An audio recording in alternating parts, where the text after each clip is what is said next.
A single mom, an entrepreneur, and an author, she is on a quest to live a life full of purpose and happiness. Her life and philosophy have been shaped by her experiences, both personal and professional. And just like you and I, she's no stranger to sudden and extreme changes in her life. She's survived abuse, death, layoffs, bankruptcy, and still found a way to thrive.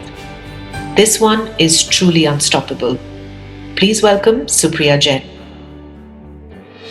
Thank you so much, Supriya, for doing this for Different Strokes. And it's going to be, I'm sure, a very exciting conversation. I have gone through your story, read about you, but I'm sure there's so much more to learn from you. I personally got goosebumps when I read about your story. So thank you very much for doing this. Thank you. It's a pleasure to have this chat with you. Great. Let's start with asking about a sudden and extreme change that you experienced in your life. If you could talk to me about that, how did it change the way you looked at life? How did it change your perspective towards life? Sure. So I think the biggest change I've ever faced in my life was when my husband passed away 5 years ago. I was 33 at that point in time. And, I've been brought up in a Marwari household. And, we've got this whole thing defined for us that, you're going to study for a bit, you get married, have kids, have a house, car, all that. So nowhere in my life plan, I was going to be single at 33, right? And Gaurav and we had a long history. I met him in college. We were best friends. We spent 10 years dating and, dilly-dallying around this question about whether we're going to get married or not. But finally, we did get married. And we were married for just about 5 years. So I had sort of grown up with him, right? I met him when I was 18. And then just one fine day, he was not there anymore. And that was a big shock to my system because it just put everything that I knew about life into this box which says, chaos. And we were in the middle of having our first IVF treatment at that point in time because we decided to be parents and we chose the IVF route to sort of expedite it. And actually, I had my embryo transfer just a week before he passed away, and we were supposed to get the results in 2 weeks. So, we were both very excited about this, and then all of a sudden, he wasn't there anymore. And because of the suddenness of the loss, when you have somebody who's sick, or when you have somebody who's old, you sort of know and make peace, right? But somebody very healthy who's just waved you goodbye from saying that, hey, I'll be back in a couple of days, and then them not showing up ever again is a big shock to your system, and it starts you questioning everything that you believe in. So the same thing happened to me because I was very career driven. I was very ambitious. Actually, both of us were, and all of a sudden those things didn't really matter anymore because then I kept thinking that maybe if I had spent more time with him, if we had spent more time doing things that we loved doing instead of going after this, I might have a better car, make more money, have progress in my career and stuff like that, we might have made more memories that could have lasted me in this phase when I don't have him anymore, right? It could have probably given me more stories that I could tell my son about him. Of course, I have a lot of them, but there's just never enough. Right. And so then my perspective changed completely from chasing this rat race to sort of pursuing my happiness. And I've decided to follow my heart, and that's what I've been doing from then on. Right. So what was that happiness that you were finally going after? How did you define that? So multiple things actually, because now I evaluate things that I do based on, what's their value in my life in terms of, is it going to make me stressed? Is it going to, cause me a lot of grief? Is this even worth it? Because if it might hurt other people who are associated with me, right? But to give you a sense of, for example, when the IVF treatment result came, it was negative because, I had gone through a lot of trauma. I had driven down 8 hours to see where he was, because he was on the road somewhere when he met with this accident. So in all that confusion, of course, the embryos didn't implant and the pregnancy result was negative. And then I decided that, and I'm a bit stubborn when it comes to that. So I decided that if God has decided to take him away, I am going to take him back anyway. And that's what is going to be what's going to matter to me the most, and that is what my happiness is going to be centered around. Right. So I decided to go forward and have the baby in any case. It took me 3 years, of course, to have him back. But he came into my life the very day that his father had passed away. So I guess there's some sort of, divine intervention or fate or destiny, I don't know, whatever you want to call it. But that's at play. And I think with that, I sort of found my peace. And now my life centers around Adi, and I guess we're doing pretty good for ourselves. Lovely. You did mention about destiny, and I also read in one of your interviews where you talk about it, and you said that, you believe very fiercely in destiny, and a lot of things you were getting signals. For example, you had signals about your time is limited with your husband, and you were getting these signs. So what were these signs? So, well, at the time I was getting those signals, I wasn't I didn't know that I'm getting them. I wasn't even aware of why things are happening the way they are. But when you look back, when I see what happened in that small time frame, then I realize that yes, the universe does send us signs, and we are just probably too preoccupied or too, in our doing our own thing, that we're not really looking at those signs and interpreting them for what they are. So, for example, some of the things that happen, and I would say not even a few months that happened, but from the time I met Gaurav, I think our journey was destined, because we met in college, right? And I was from Jaipur, and I got selected into a college in Bangalore. And I got into a different college, but somebody somewhere on a train ride to Bangalore told my mom that no, that's not a great place, because there's a lot of drug addicts and unsavory elements in that college, so don't send your daughter there. And and it was a very reputed college in Bangalore for engineering, but my mom made me change it. So in a fit of rage, I just chose the next college that I saw on the list, and I said, okay, I'm going to go here. He, on the other hand, got selected. He was from Bangalore, but he got selected in a college in Chikmagalur or somewhere, Chikbalapur. Okay. And he was really trying his best to just get back to Bangalore, because he didn't want to live in a small town. So he did his, and he was like a proper, if he wanted something, he just went after it, right? Right. So he did a lot of random stuff to really get selected into a college in Bangalore, and he ended up in my college and in my class, right? What were the odds? So many things had to happen for us to end up in that one place, right? And then after 4 years of college, we were going our separate ways. I had got selected in an MBA college, and he probably was just going to start work. And we thought, this is the end of it, because, I'm going to Mumbai and he'll stay in Bangalore, and, long distance relationships don't really work. So we sort of thought that this was goodbye. And for some reason, he had written the CAT exam also, and he had filled up only one form, no other college had he applied to.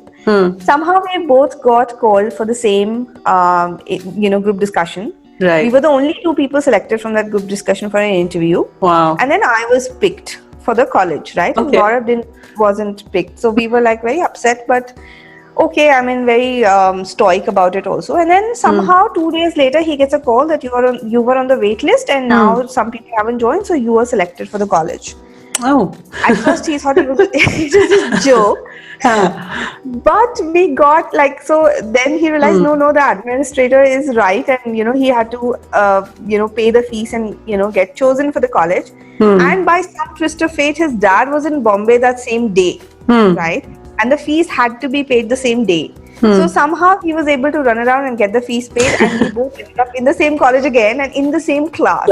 Oh, wow. So that was, that also so many things had to happen for this to work, right?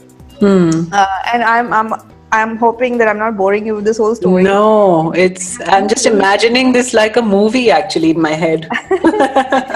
Yeah, and then of course then we did our MBA and then we got into our different jobs, and then we stopped seeing each other for a period of 2 years where I almost got married to somebody else.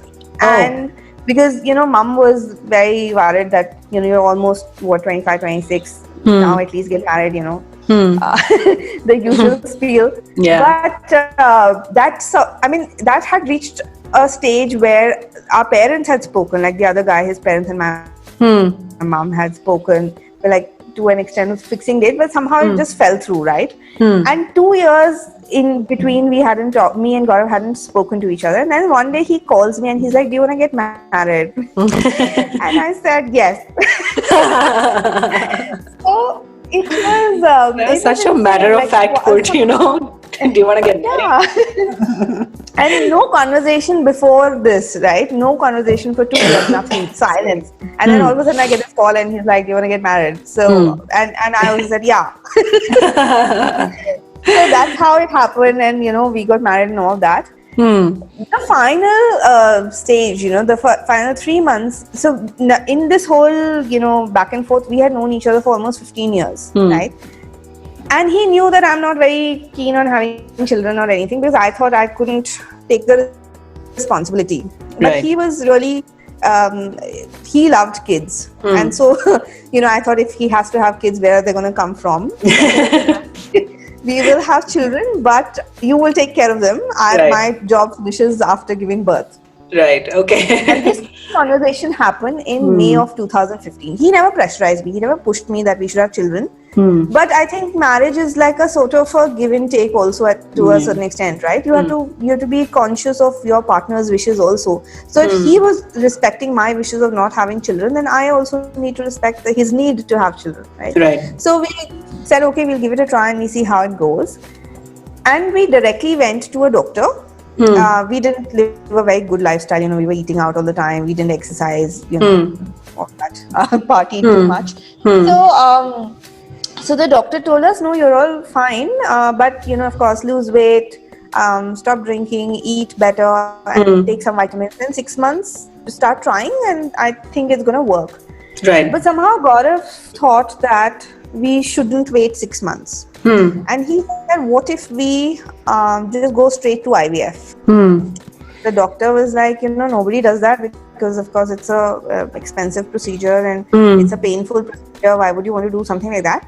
But even I'm something, if I decide something, then I just want to do it very quickly and get it over with. So I thought, who's going to wait 6 months? Let's just go with IVF. So I said, if you're okay, I'm okay with it. So like in this whole, story, somehow without anything, we went directly to IVF, and now that was such a big step, right? Because if we hadn't decided to go for IVF, I wouldn't have that sperm sample. If we had waited those 6 months that the doctor told us to wait, he wouldn't be there anymore. So I think that was one massive sign where the universe was sort of telling me that, or telling us rather, that he's not going to be there anymore, and you better save a piece of him. Right. So that happened, and we started trying for a baby. But there were also a lot of other signs. So, we had a venture going on along the side, and we were planning to shut it down anyway. And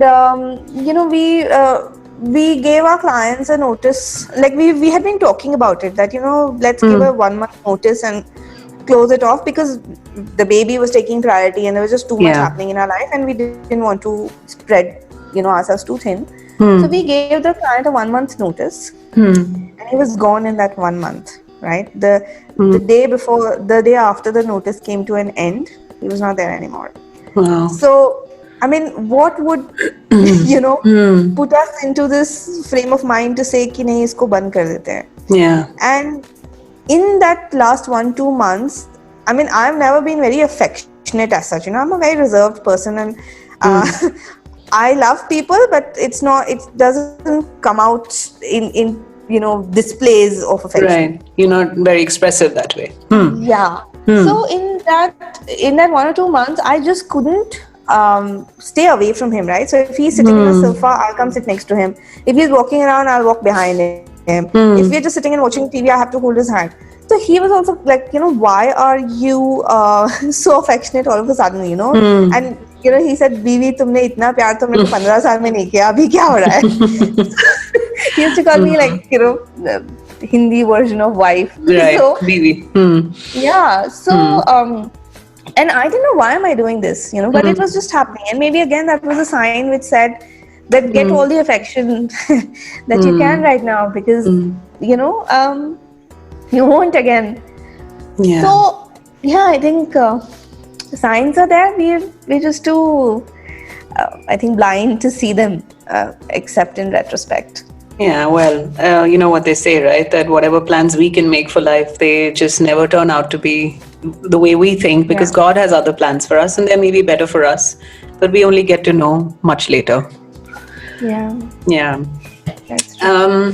Well, I know it's difficult even to fathom about what you've gone through, but tell me, how did you manage to cope up with this huge void that you were suddenly left with?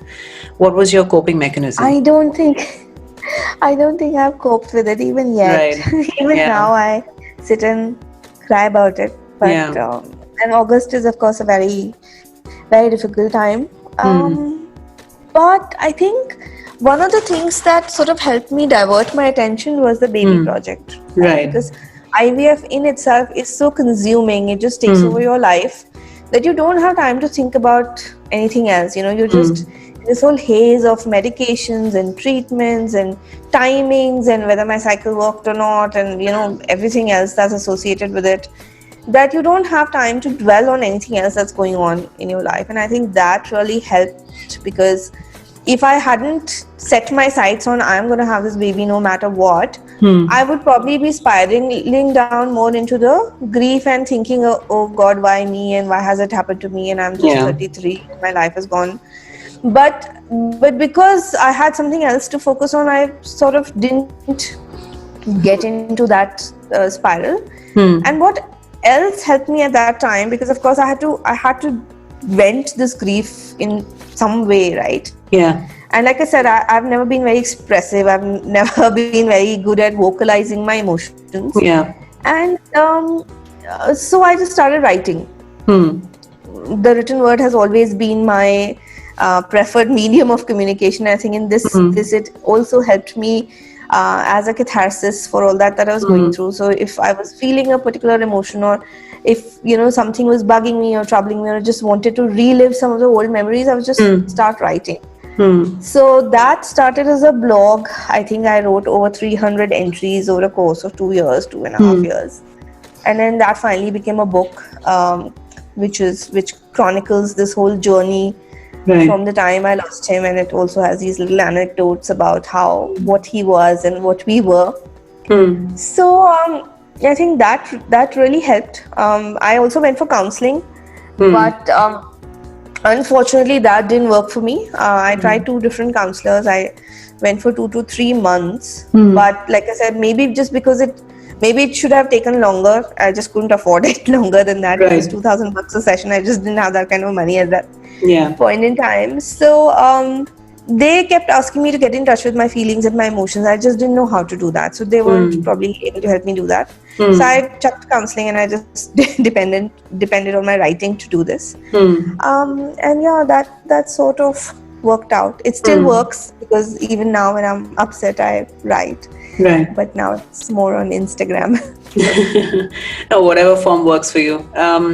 So I was also reading about how you've undergone such a tumultuous process of IVF, and you were doing it all by yourselves. There was usually there's a partner, alongside to help you go through that process, but you had to go through several rounds and all by yourselves, and it was obviously difficult emotionally and physically.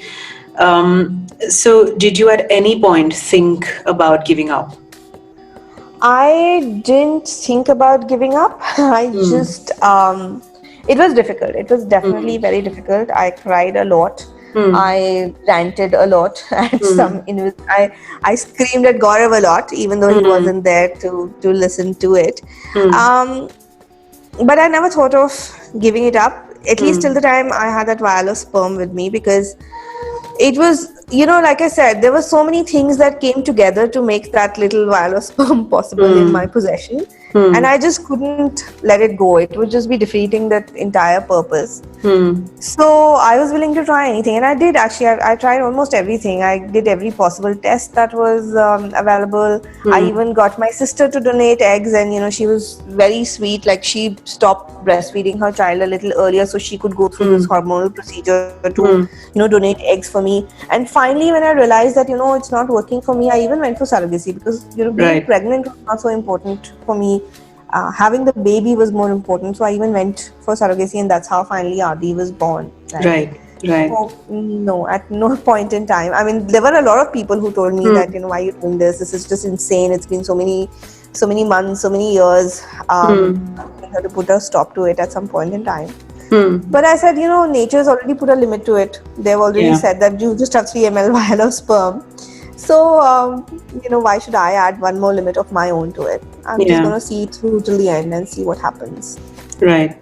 Did you ever consider adoption if nothing else worked out?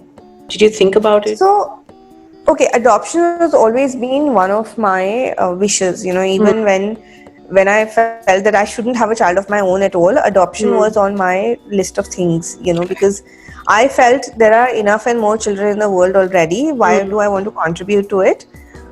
We could just take a child and, help raise him or her, right? So adoption was my preferred way of parenthood, whereas having your own child was Gaurav's preferred way. So we had sort of bargained and said we'll have one child and then we'll adopt the second one. Okay. And I still want to adopt one more once I'm settled with this one. But then the equation changed, right? Then it was not about having my biological child. It was sort of bringing back Gaurav. Right. And then that's not what adoption would have offered me. Right?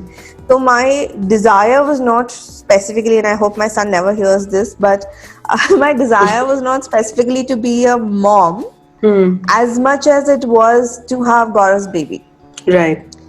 So there's that difference which put adoption out of the equation in everything else that I was trying.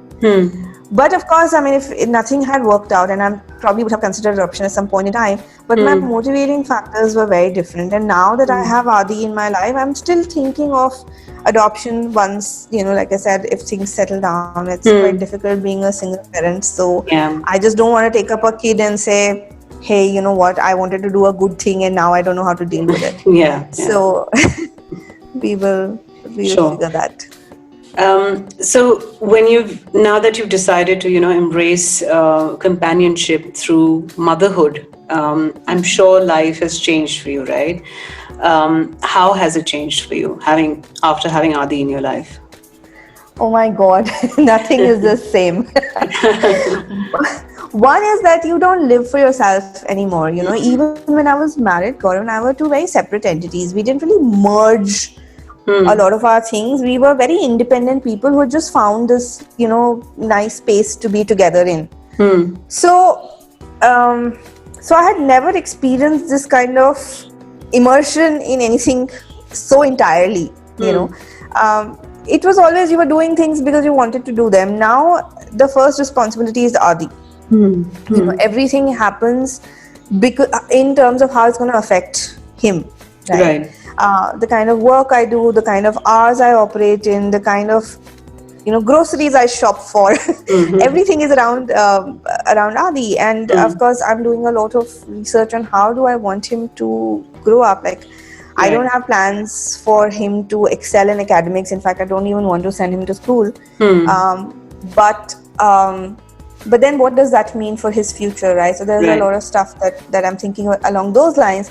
And I'm not a person who thinks about a future too much in any case, right? But that has changed completely.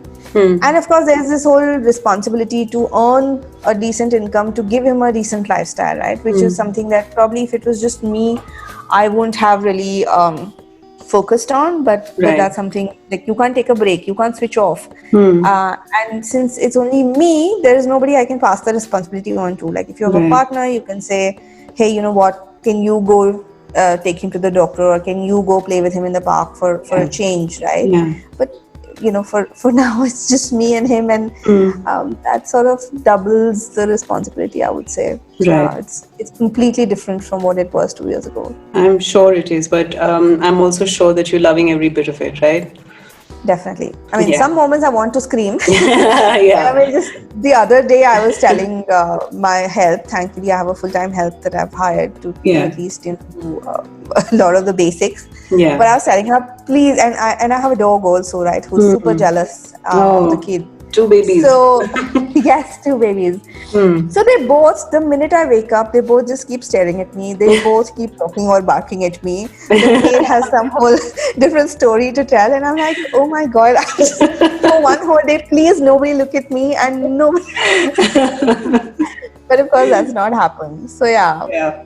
I'm actually very tempted to ask you, if you were to get a superpower, what would it be? I'm sure you're going to say, I wish I was invisible for a day.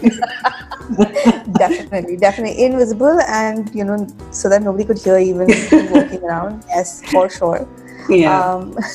But otherwise, your superpower would also be to get things done super fast. Oh no, superpower would be put the kid to bed. He goes to sleep like in 10 minutes flat. Oh yeah, tell me about it. This is a separate podcast in itself, Supriya. I know. We're gonna do that separately. How to put kids to bed in 10 minutes. Impossible. Impossible. Mine goes to sleep at 12 in the night, so yeah. Same story. Like yesterday night, he was howling till 1:30, and I'm like, please, I have to sleep. And we all go through the same story, I think. Anyway, coming back to your journey, so I'm sure when you were so determined to bring Gaurav back in the form of your son, and you went ahead with the IVF treatment, it was obviously painful for you, and I'm sure there were people around you who were giving you their piece of advice, right? So some must be supportive, some must be critical as well. So I mean, how did you manage to pick and choose what you want to follow and which advice to just completely shut out? Were you able to shut your critics out completely from your mind? I actually shut out all advice.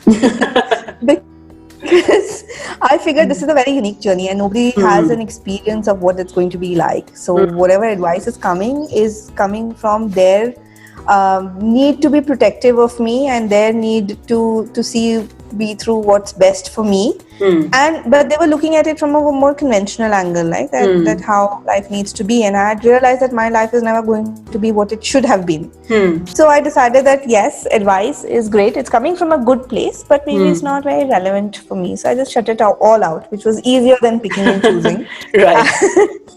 But yeah, I did get a lot of support. I mean, I thought my in-laws and my mama were sort of going to balk at this whole idea of me getting pregnant after my husband has passed away, because initially surrogacy was not a plan, and but they were very supportive. I mean, they said, okay, if this is what you need to do, go ahead and do it. But as time passed and they saw me going through so much pain, I mean, I had to remove my gallbladder because of the hormones, right? They thicken your bile, and then, I got gallstones and I had to have an emergency surgery to remove my gallbladder. So they saw me going through all that pain, saw me, just every time, there's a negative result, you just sort of get crushed. So then they started asking me, am I sure I want to do this? It's been so long, and, why do I want to put myself through this torture?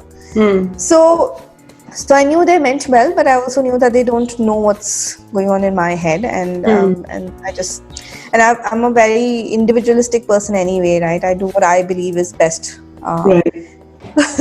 So yeah, I guess that worked out in my favor ultimately. There were, of course, like honestly, I didn't have any critics in friends and family. But after Adi was born, there was a story that was published in the Times of India, and this was published by a friend's sister. Who had been following my journey, and she had been asking me to talk about this topic for a while. But I said, once let the journey finish and then I'm going to talk about it. So when Adi was born, I gave her the promised interview and she published the article. And the kind of comments that came on the article, I mean, I just read a few and then I decided I'm not going to read these anymore. Just show the kind of ignorance that is still prevalent in India today, and I don't know, globally also it might be the case, but how people don't even understand the concept of IVF and surrogacy and what it means. People said that I went and slept with somebody else to have the baby so that I could have my husband's property. And I said, I was thinking like, surrogacy means I wasn't pregnant at all. It was some other woman who was pregnant, right? So how does this, it doesn't even make any sense. But it just shows the kind of, and a lot of comments in that vein, right? You want to slap a book on their face and tell them, here, read. Yeah, so, and which is why then I stopped reading, and my friends also told me, this is bullshit and just don't read these. And I said, like, I don't care. If I don't care, I didn't look at the advice from my friends and family. Why will I go look at opinions of some random strangers online, right? So I did get trolled about it, but then because there was so much ignorance around this topic, and obviously our TV and movies don't help, where it shows that a man has to sleep with a surrogate to have a surrogate child. So now I'm actually writing a book about infertility and actually talking about in layman terms how it happens, the experiences, the kind of things you need to be prepared for, and hoping, keeping my fingers crossed, that more people will know about this journey and what it entails, and they shouldn't make random guesses about someone's journey or their character. So yeah. It's very interesting when you put it like that the way people reacted to your story. I think it's also to do with the fact that people find it very difficult for a woman to move on. They either want her to stay connected to their past in some way or the other, or they can't just accept the fact that she has moved on to something different in her life. Probably they think that she doesn't have the right to do that. And maybe it stems from that kind of thinking. So again, I don't know about strangers' opinions of my journey, but from a familial standpoint, I think it was a very different situation for me, because even like just a year after Gaurav's passing away, both sides of family, both my in-laws and my mother's side of family were asking me to get married again. Right. And they were trying to matchmake also, that guy is available, that one has just got divorced, so why don't you get married? And that was very surprising to me, honestly, because it was like they just want me to forget that 15 years ever happened, that they want me to sort of forget that I'm trying to have a child of this man that I loved for so long, and just pick up somebody from the lot that is available and say, okay, because you need to have a companion in life, just get married and get on with it. Right? So I just couldn't understand that aspect at all. I'm sure there are those who think that I should be a grieving widow for the rest of my life. But my experience with the family has been quite different, and honestly, I didn't appreciate it much because it took Gaurav and me 10 years to decide that we want to get married to each other when we had been seeing each other for so long. So just because he's not there now, I'm not going to pick up the next person who comes along and says, you know what, I'm done being single, I will now marry you. It doesn't work like that. And they were also worried that if I have a child, then it becomes very difficult to get married again, as if being married is the end of all stories. So, that's how the thinking is, unfortunately, that if you're not married, you're not a complete person, right? So that's how. And now still, people ask me, do I live with my parents? And I'm like, I'm almost 40 years old. I am a parent myself. Why would I live with my parents. Right. I'm perfectly capable of living on my own. Yeah. So there are lots of these stereotypes and beliefs which obviously stem from culture and years of indoctrination that are difficult to fight. Yeah. But I don't really pay much attention to them, and I have a nice, respectful, humorous way to get out of these situations, because when people try to do this to me, I'll say, okay, fine, I'll date this person and see how it goes. And obviously dating doesn't work in those situations, right? So then they just keep quiet and don't bother me again. Clever. Nice. But my mom and my mother-in-law were really worried about me, because of course all of us get old and we also desire companionship at some point in time, and they were really worried, and they're like, why would you deprive yourself of something like that? So my opinion on that is that I don't want to deprive myself. I'm not averse to the idea of maybe there will be some other person in my life at some point in time. But that person has to accept that Gaurav was a part of my life for 15 years. If I talk about Gaurav, he has to be okay with something like that. Right. He has to be okay with the fact that I have Gaurav's child in my life and he will be my first priority, of course. Right. So if I can find somebody who aligns with that sort of thinking, who I'm able to get along with, then yes, there is scope. But just for the sake of companionship, I'm not gonna, get married to anybody else. Yeah. Understood. I mean, and that's fair, I think, because you're no damsel in distress, right? Who needs a man by her side all the time to pay for her bills and look after her. You're capable enough to do that for yourself, so you don't need a man for that. And like you rightly said, if he can understand where you're coming from and your priorities and accept you as you are without any conditions applied, yeah, sure. That's great. Tell me something, Supriya.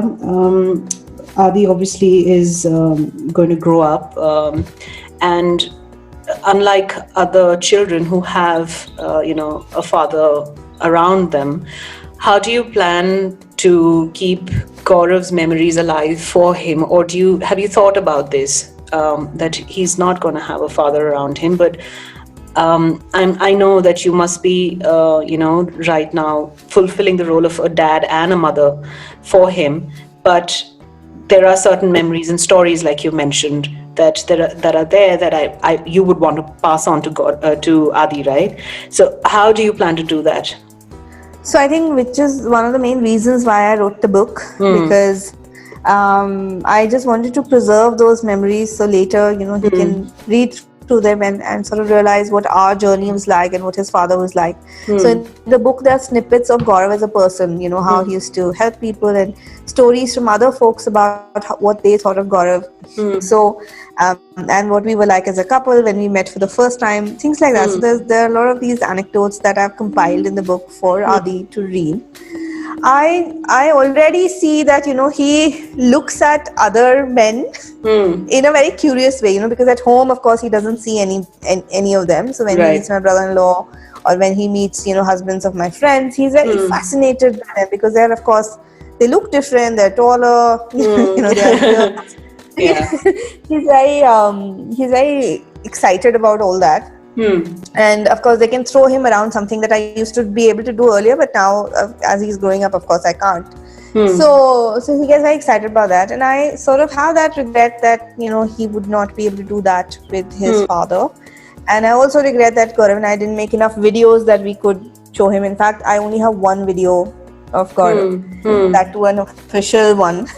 So those are quite upsetting, but I guess we'll make it work, and initially, when I was trying to get Adi, a lot of people asked me a lot of these kind of questions, for example, when he was supposed to be a surrogate baby, so people were worried that, he won't be breastfed, he'll miss out the immunity from the breast milk, and, formula fed babies are probably weaker, or, whatever, so a lot of these things. And I said, what? Children are very resilient. They grow up in whichever circumstance you put them in. Children who are abused grow up okay. Children whose both parents die, grow up in any way. Children, who are in orphanages or wherever, in war zones, kids grow up and they do fairly well in life. So I am depending on his resilience to adapt to a situation, which is, of course, not of his own making, but hopefully that's not going to be a very determining factor of who he is later on. No, I'm absolutely. hoping he becomes a good person. Absolutely. I think a strong mother raises a strong child, and I have no doubts about that Adi is going to grow up into a fine, fine gentleman. Thank you. Okay, moving on. Let's talk about your childhood. I've had a conversation with your mom as well previously, and I know that you were also raised by a single mother, and you've had a childhood which wasn't ideal. It had its ups and downs, right? Talk about that a little bit, and how do you think it has impacted you and your outlook? And now that you are a parent, what are the kind of things that you keep in mind when you look at Adi and when you're parenting him? So, my childhood was interesting. My mom actually walked out of an abusive marriage when I was 6 years old, and my sister was around 3.5. My biological father is a doctor. He was supposed to be very well established in the community and all of that, but he wasn't a good husband and he wasn't a good father. So when my mom finally decided enough is enough, and she walked out. Right. And at that point in time, some 30-40 years ago, divorce was looked upon as a taboo, and it was a woman who was usually not much. Yeah, but probably it's sort of easier because somebody knows everybody, one person who's been divorced, and it's sort of better. But at that point in time, divorce just didn't happen. Yeah, probably the data says it otherwise. Sorry. I was just reading about some divorce rates, and India actually ranks the lowest in divorce rates in the world. There are only 1% divorces happen in the country, and unfortunately, it's still the same. It hasn't changed much. Yeah. So, in fact, I even know today, friends and family who would rather stick on with an unhappy marriage rather than break away because of societal backlash, right? Yeah. But still, it's more accepting. Like today, if you tell somebody, okay, that person is divorced, maybe there'll be a raised eyebrow, but that would be it, right? Yeah. At that point in time, people refused to talk to my mother. They refused to give her a house for rent. They just they shut her out completely. So there was a total social ostracization for mom. And in that time, she also had two of us that she had to care for, right? So she worked two jobs. One was, she was in a government job where she was into the tax collection department, sales tax. So that she used to do during the day. And then she worked at a beauty parlor, a friend's parlor, in the evenings to really make ends meet, honestly. So we saw what our mom was going through. And we tried to be good children. I don't know how much we succeeded, but we learned to do a lot of things on our own, and mom also encouraged it. So by the time I was 6 or 7, I was washing our own uniforms, ironing them, cleaning our shoes, so making sure that we are prepared for school. We would go to our dance school, this, that, here, there, or by ourselves often. So while my mom put safeguards in place, we would come home, open the door with, we were like those lock and key kids, heat up our food sometimes and eat. So we got a lot of independence from that, right? And because of that, I think we're able to do a lot many more things today than we would have if we were living in a more sheltered place. Right. And we also saw our mom deal with a lot of this, backlash and life in general, right? We lived in sort of an outhouse, which a landlady was kind enough to give to my mom because we couldn't get a proper place to live in. People were worried, and my mom is astoundingly beautiful. She's very pretty. And at that point in time, she used to look like a mix of Shabana Azmi and Nafisa Joseph, okay? Oh. So, so at that point in time, women were scared to give her a place to live because, what if she traps their husbands? Oh dear. Such a random thinking. But because of that, we grew up in sort of like an outhouse kind of a room. So 3 of us used to live in the same room. We never had this concept of privacy or space. Right. Or anything like that, right? But that also made us realize that, those things are not really so important. Yeah, they're inconsequential. Yeah, there's so many more things in life. And she still worked hard and sent us to the best school in town. She made sure that, we're getting everything that we need for a good education, for a good future. And because she broke those shackles, she she cleaned out a path for our future. Because she faced that ostracization, we are able to integrate into a different society much better. Because if she hadn't walked out of her marriage, I would probably be married to some diamond merchant in Rajasthan, have probably 4-5 kids, and wear those fancy saris and attend 5 lunches in a week. But thankfully, I'm not doing that. Yeah. But have no voice of your own and no identity of your own. In exchange. True. So, which is why I think I'm very grateful to her for what she did for us. And I think she is my role model. And anytime that I face an adversity, I just think back of, if mom could do it at that point in time, I'm sure I can do it now. So when you look back today at the kind of life that you've led, and starting from childhood till date, do you see anything that you regret, or do you think that you would want to change anything? I think I would have gotten married to Gaurav earlier. We wasted 10 years. We could have probably had a lot more time as a married couple. We actually were still, no matter how much we liked to believe that we were rebels and we were doing, things our own way, we were still shackled a lot by what society expected of us. So to pander to those notions of you should marry in your own community and, what is this whole boyfriend-girlfriend thing, and marriage is like a more of a business decision than a life decision. And so we wasted a lot of time in that. Probably I would have married him earlier if I knew we only had a limited time to go with it. And probably I would have changed my career as well. Like I wouldn't have towed the line. I wouldn't have done my engineering and MBA, and really probably just have done something that fit my personality better at that time. But past is past. You can't really change it. So I don't have regrets as such. I'm just hoping that whatever I've learned from these instances, I'm probably going to live a better life because of those learnings henceforth. You've also talked about making choices, that making choices is the essence of life, really. And other than, choosing to have Adi in your life 3 years after Gaurav passed away, what other choices do you think you've made that have been life-altering for you? There are lots of them actually.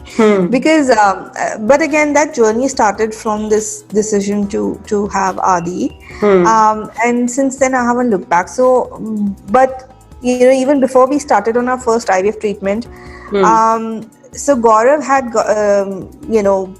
his passion was real estate, and he really wanted to do something in Honavar, which is where he is from, like a small town on the Konkan belt. And he wanted to do something around that for real estate. So, but he also comes from a conservative middle class family, and the minute he told his parents that he wants to quit his job and he wants to get into real estate, there was like a major a conflict, that how can you even do that? And the other thing was, if you quit your job, you're basically living on your wife's salary. So that's really, not acceptable. Not acceptable. So he came to me and he asked me, I really want to do this. Should I go ahead and do that? Or do you want me to be in a job? And I said, what, if this is what you want to do, just go ahead and we'll manage in some way. So he quit his job and we managed fine, right? And that was a choice that, we live on half the income.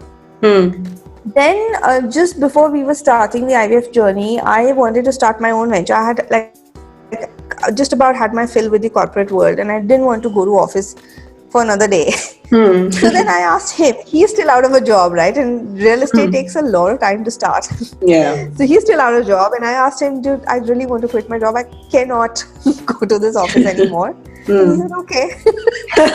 So at that point in time, we both quit our jobs. Like he already had, and I quit mine also.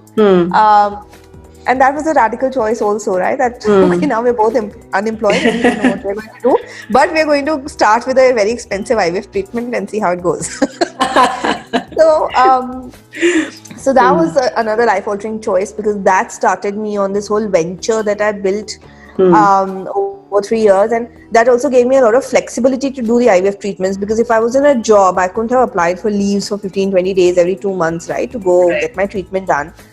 So this, I think, was a building block for this sort of balance that I maintained between working versus, going for treatments. Right. And then, of course, having Adi was another choice. And then after Adi was born, I made a choice to quit this venture that I built from scratch. Because I decided, and now, like I said, I'm very clear about what I want in life, right? So I decided spending time with Adi is more important than spending 14-15 hours working, because when you have your own business, you really have to put efforts behind it, right? And especially if you're trying to build and scale it. Absolutely. And I said that effort is not worth it for me, so I'm just going to go my own way, and I'll be my own boss. I don't want a team. I don't want the logistics and all of that getting into the way. I would rather work as time permits and make enough to just live comfortably.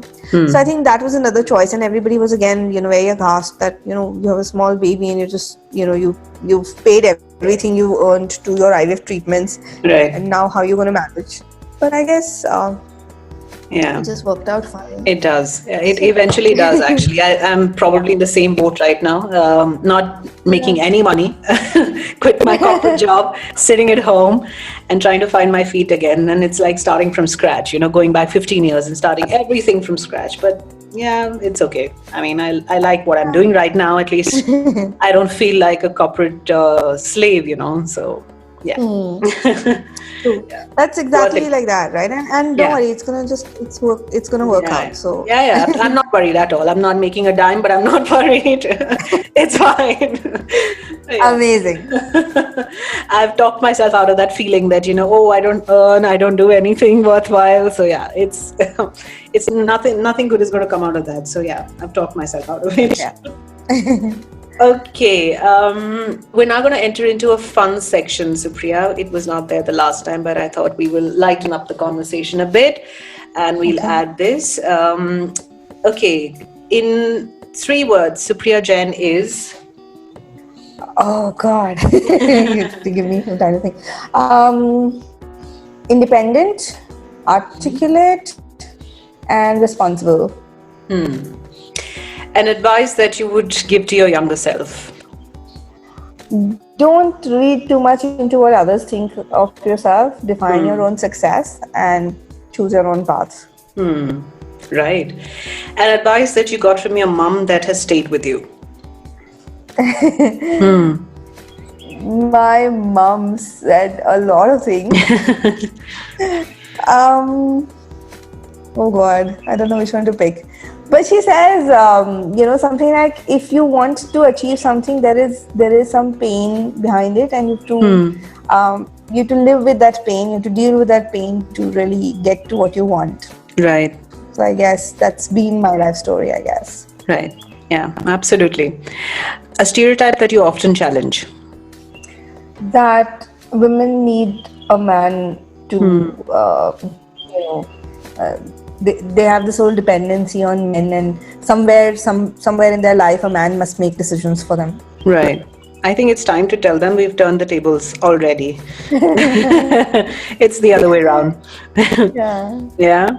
Okay. A choice that you wish you hadn't made? I guess that would be to just dilly-dally on our relationship and not get married before. Right. A show or a film that you recently watched that left you really inspired? Honestly, I haven't watched anything in a while. But can I just sort of change it to a book? Sure. I was going to say that. That's the right question to ask a writer anyway. So recently I read Becoming by Michelle Obama, and I think that was very inspiring. Yeah, it is. She's an amazing woman. Yeah. Totally powerful. Absolutely. Intelligent. Absolutely. I love her. She's very witty. Yeah. Everything that I would want to be. True. That's true. I think we've already spoken about your superpower, so I'm not going to ask that. If you could be an animal, what would you be? I would be maybe a tiger, a tigress. You already are. I just need to like shape shift then. Yeah. Or a snake. I like snakes. So I don't know. Like, it could have been one. Okay. No comments there.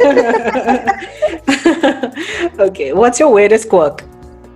So I can't work in a messy environment. High Things have five. to be really things have to be really put away, and every clutter cleaned up before I can get my mind wrapped around. Okay, I need to do this. So yeah, That's not weird. That's normal.